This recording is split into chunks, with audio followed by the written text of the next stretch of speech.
क्या आप जानते हैं कि शेयर मार्केट में कुछ ऐसी कंपनियां भी हैं जिनकी मार्केट वैल्यू यानी कि मार्केट कैप उनकी सालाना सेल्स से कम है, यानी कि कंपनी के मार्केट कैप से ज़्यादा उसकी सेल्स है और साल दर साल कंपनी ग्रोथ भी दिखा रही है। इसके बावजूद मार्केट अभी भी इन कंपनियों को पूरी तरह से वैल्यू नहीं दे रहा। ऐसे में सवाल उठता है कि क्या इन कंपनियों में भविष्य में बड़ा मौका छुपा हो सकता है। आज हम आपको ऐसी 5 कंपनियों के बारे में बताएंगे जो मजबूत फंडामेंटल्स के साथ आती है। हालांकि यहाँ कोई निवेश की सलाह नहीं है, बल्कि केवल जानकारी के उद्देश्य से यह जानकारी आपके सामने रख रहे हैं। हमने यहाँ ऐसी कंपनियों को चुना है जिसकी मार्केट कैप उसकी सेल्स से कम हो, ऑपरेटिंग प्रॉफिट मार्जिन 7% से ज़्यादा हो, सालाना सेल्स 500 करोड़ रुपए से ऊपर हो, पिछले 10 सालों में इबिटा ग्रोथ 10% से ज़्यादा रही हो और कंपनी के करंट एसेट उसके कर्ज यानी कि डेब्ट से कम हो। यानी ये कंपनियां सिर्फ सस्ती ही नहीं बल्कि फाइनेंशियल स्टेबल और लगातार ग्रो करने वाली हैं। अब बात करते हैं पहली कंपनी टापरिया टूल्स की। यह कंपनी हैंड टूल्स बनाती है और अपने सेगमेंट में अच्छी पकड़ रखती है। इसका मार्केट कैप करीब 42 करोड़ रुपए है, जबकि इसकी सेल्स 1000 करोड़ रुपए से भी ज्यादा है, जो इसे काफी हद तक अंडर वैल्यूड दिखाता है। कंपनी का ऑपरेटिंग प्रॉफिट मार्जिन करीब 19% है और पिछले 10 सालों में इसका प्रॉफिट CAGR 28% रहा है, जबकि 5 सालों में 26% की ग्रोथ देखने को मिली है। यानी कंपनी लगातार प्रॉफिट बढ़ा रही है। हालांकि कंपनी स्मॉल कैप है, इसलिए लिक्विडिटी कम है और गवर्नेंस से जुड़े कुछ रिस्क भी नजर आते हैं जिन्हें नजरअंदाज नहीं किया जा सकता। दूसरी कंपनी है जे कुमार इंफ्रा, जो इंफ्रास्ट्रक्चर सेक्टर में काम करती है और मेट्रो, ब्रिज और टनल्स जैसे बड़े प्रोजेक्ट्स एग्जीक्यूट करती है। इसका मार्केट कैप करीब 3773 करोड़ रुपए है और सेल्स 5693 करोड़ रुपए से ज़्यादा है। कंपनी का OPM यानी कि ऑपरेटिंग प्रॉफिट मार्जिन 14% है और प्रॉफिट CAGR 10 सालों में देखें तो 15% और 5 सालों में देखें तो 44% रहा है, जो स्ट्रॉन्ग ग्रोथ को दिखाता है। गवर्नमेंट प्रोजेक्ट्स की वजह से इससे लगातार काम मिलता है, लेकिन प्रोजेक्ट डिले और गवर्नमेंट डिपेंडेंसी का बड़ा रिस्क भी है। फिर भी इंफ्रा ग्रोथ स्टोरी के चलते इसमें लॉन्ग टर्म पोटेंशियल देखा जाता है। तीसरी कंपनी है रूट मोबाइल, जो एक tech based cloud communication company है।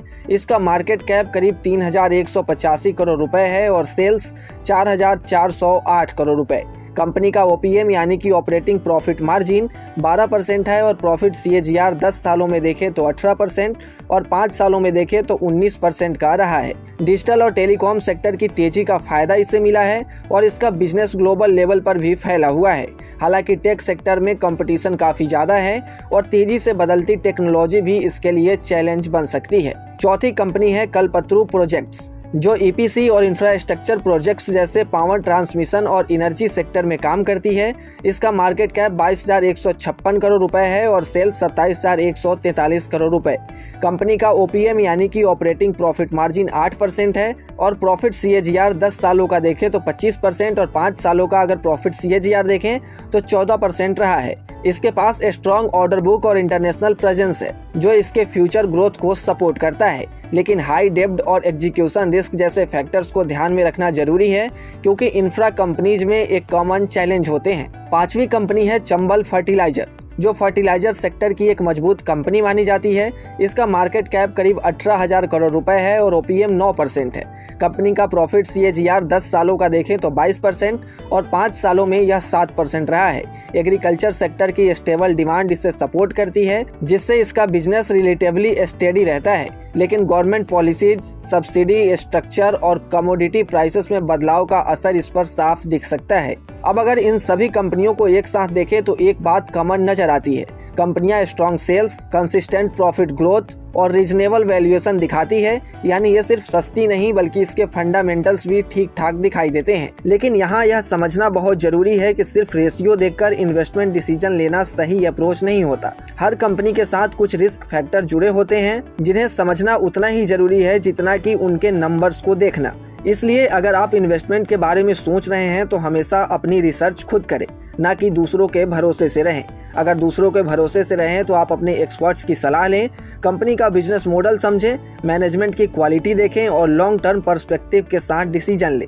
शेयर बाजार में पेशेंस और सही जानकारी ही सबसे बड़ा हथियार होता है। अगर आप गलत जानकारी या फिर अधूरे जानकारी के साथ निवेश करेंगे तो आपको नुकसान हो सकता है, वो भले ही लॉन्ग टर्म हो या फिर शॉर्ट टर्म, क्योंकि कई कंपनियां लॉन्ग टर्म में भी धीरे धीरे काफी नीचे आ जाती हैं और वहां से आपको रिटर्न नहीं मिलता। इसलिए अगर आपको मार्केट से मुनाफा कमाना है तो याद रखें, बिना रिसर्च के कभी भी निवेश ना करें, क्योंकि रिसर्च ही आपका सबसे बड़ा हथियार है। और यह वीडियो सिर्फ इन्फॉर्मेशन के लिए है, इसे इन्वेस्टमेंट एडवाइस न माने।